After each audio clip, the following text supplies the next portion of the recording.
दोस्तों, आज की प्रस्तुति में 3 स्तन वाली देवी मीनाक्षी और शिव शंकर जी के रूप सुंदरेश्वर विवाह की अद्भुत कथा, जिस विवाह में सभी देवता शामिल हुए, एक अद्भुत रहस्यमयी प्रस्तुति सत्य पर आधारित। क्या आपने कभी ऐसी राजकुमारी के बारे में सुना है जो देवताओं से भी युद्ध कर सके, जो पृथ्वी ही नहीं स्वर्ग लोक तक को अपने चरणों के नीचे झुका दे? यह कथा मुख्य रूप से तिरुविल्याडल पुराणम में वर्णित है, जो तमिल भाषा में भगवान शिव की 64 लीलाओं का संग्रह है। मीनाक्षी देवी का जन्म मदुरै के राजा मल्यध्वज के यहाँ हुआ था। जब मीनाक्षी देवी का जन्म हुआ तो उनके शरीर में 3 स्तन थे, जो एक रहस्यमयी और दिव्य संकेत के रूप में देखे गए। इस पर राजा मल्यध्वज और रानी चिंतित थे, क्योंकि यह असामान्य था। तभी आकाशवाणी हुई कि जब यह अपने भाभी पति से मिलेगी, इनका तीसरा स्तन गायब हो जाएगा। राजा मल्यध्वज के स्वर्गारोहण के बाद मीनाक्षी ने पांड्य राज्य का शासन संभाला, लेकिन क्या यह पर्याप्त था? नहीं, मीनाक्षी ने घोषणा की कि वे पूरी पृथ्वी पर विजय प्राप्त करेंगी।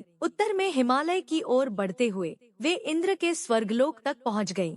इंद्र ने उनसे युद्ध किया, परंतु मीनाक्षी के सामने टिक न सके। देवताओं के राजा को पराजित कर मीनाक्षी कैलाश पर्वत की ओर बढ़ी। कैलाश, जहां महादेव का वास है। देवताओं ने मीनाक्षी को रोकने का प्रयास किया, परंतु मीनाक्षी के रूप के आगे वे सभी नतमस्तक हो गए। मीनाक्षी और शिव जी के गानों के साथ भयंकर युद्ध हुआ और फिर महादेव स्वयं उनके सामने प्रकट हुए। शिव का प्रकट होना, डमरू की ध्वनि और आकाशीय नाद। युद्ध के समय जैसे ही मीनाक्षी की दृष्टि शिव जी के महाकाल रूप पर पड़ी, उनका तीसरा स्तन अदृश्य हो गया। हाँ, यही वह क्षण था। मीनाक्षी समझ चुकी थी कि यही उनके जीवन का संयोग है, यही वह पुरुष है जिनसे उनका विवाह होना निश्चित था। मीनाक्षी ने शिव शंकर जी से विवाह का प्रस्ताव रखा। शिव मुस्कुराए और बोले, हे देवी, मैं मदुरै आऊंगा सुंदरेश्वर रूप में तुम्हारा हाथ थामने के लिए। मीनाक्षी ने नतमस्तक होकर महादेव को प्रणाम किया। मदुरै में यह कथा आज भी सुनाई जाती है। कहते हैं, उस दिन कैलाश पर्वत पर इतना तेज प्रकाश हुआ कि पूरी पृथ्वी पर उसका प्रतिबिंब देखा गया। देवताओं ने पुष्प वर्षा की और मीनाक्षी, जिन्हें अब देवी माना जाने लगा था, मदुरै लौट आईं।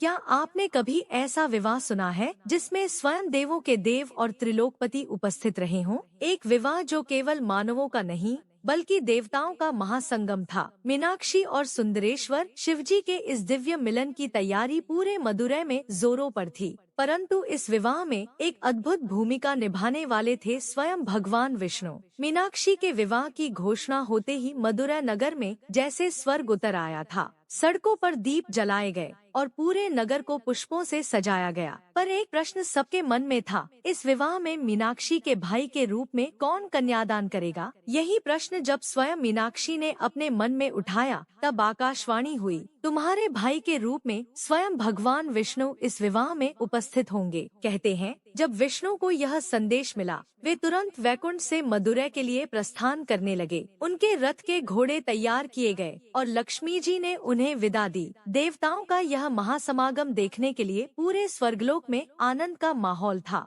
भगवान विष्णु जब मदुरै पहुँचे तो नगरवासियों ने उनका भव्य स्वागत किया। सोने की पालकी में बैठकर वे मीनाक्षी के महल तक पहुँचे। जैसे ही विष्णु जी मीनाक्षी के समक्ष आए, उन्होंने बड़े स्नेह से अपनी बहन के सिर पर हाथ रखा और बोले, आज मैं तुम्हारा भाई बनकर इस विवाह में कन्यादान करूंगा। मीनाक्षी ने उन्हें नमन किया और विष्णु जी ने मीनाक्षी के मस्तक पर आशीर्वाद दिया। लोक कथा कहती है कि जब विष्णु जी मदुरै के द्वार पर पहुँचे थे तो उनके साथ देवताओं की पूरी सेना थी। आकाश से देवदूतों ने पुष्प वर्षा की और नगरवासी इस दृश्य को देखकर धन्य हो गए। पर कहते हैं कि इस यात्रा के दौरान एक विचित्र घटना घटी। विष्णु जी का रथ मदुरै पहुंचने से पहले ही अचानक अदृश्य हो गया था। लोग कहते हैं कि यह महादेव की लीला थी, ताकि विष्णु जी मदुरै के द्वार पर पैदल प्रवेश करें। विवाह के लिए मंडप सजाया गया था, जिसमें स्वयं ब्रह्मा ने पुरोहित के रूप में यज्ञ की व्यवस्था की। भगवान विष्णु ने अपनी बहन मीनाक्षी का हाथ पकड़कर शिवजी के हाथ में सौंप दिया। यह क्षण इतना पवित्र था कि स्वयं देवगण भी नमन कर रहे थे। सुंदरेश्वर रूप में शिवजी ने वचन दिया, आज से मीनाक्षी केवल मदुरै की देवी नहीं बल्कि संपूर्ण सृष्टि की देवी होंगी। मीनाक्षी और सुंदरेश्वर का यह मिलन पृथ्वी और स्वर्ग दोनों लोकों के लिए शुभ संकेत बन गया। मीनाक्षी का विवाह केवल एक रानी का विवाह नहीं था, यह शिव और शक्ति के मिलन की कथा थी। लेकिन क्या यह विवाह बिना किसी बाधा के संपन्न हुआ? क्या शिवजी और मीनाक्षी को कोई परीक्षा देनी पड़ी? विवाह के दिन रात के अंधेरे में जैसे ही विवाह संपन्न हुआ, मीनाक्षी और शिवजी को अपने महल में विश्राम के लिए भेजा गया। सभी देवता, असुर और मानव सभाएं उत्सव में व्यस्त थे। लेकिन तभी एक रहस्यमय घटना घटी। नदी में एक अदृश्य शक्ति उत्पन्न हुई। हर कोई चौंका, क्योंकि यह कोई साधारण शक्ति नहीं थी। एक काले बादल की छाया मीनाक्षी और शिव के महल पर मंडराने लगी। यह थी माया की शक्ति। यह माया की शक्ति थी जो भगवान शिव के साथ उनका विवाह बाधित करना चाहती थी। कहते हैं कि माया ने खुद को एक सुंदर स्त्री के रूप में प्रकट किया और शिव के पास आई। वह बोली, हे महादेव, क्या तुम मीनाक्षी से प्रेम करते हो? क्या तुम यह जानते हो कि उसके भीतर एक रहस्यमयी शक्ति है जो तुम्हारी शक्ति को चुनौती दे सकती है? शिवजी ने माया की आंखों में देखा और हंसते हुए कहा, तुम्हारा रूप सुंदर है, लेकिन मीनाक्षी का प्रेम मेरी शक्ति से भी परे है। माया ने एक तंत्र मंत्र से शिवजी को सम्मोहित करने की कोशिश की, लेकिन शिवजी का प्रेम मीनाक्षी के प्रति इतना सशक्त था कि माया की शक्तियाँ पल भर में नष्ट हो गयीं। माया की हार के बाद शिवजी मीनाक्षी के पास गए। वह सो रही थी, लेकिन उनकी उपस्थिति ने उसे जागृत कर दिया। जैसे ही मीनाक्षी ने शिव को देखा, उनके मन में एक चमत्कारी विश्वास जगा। वह बोली, महादेव, हम दोनों का मिलन केवल इस धरती के लिए नहीं,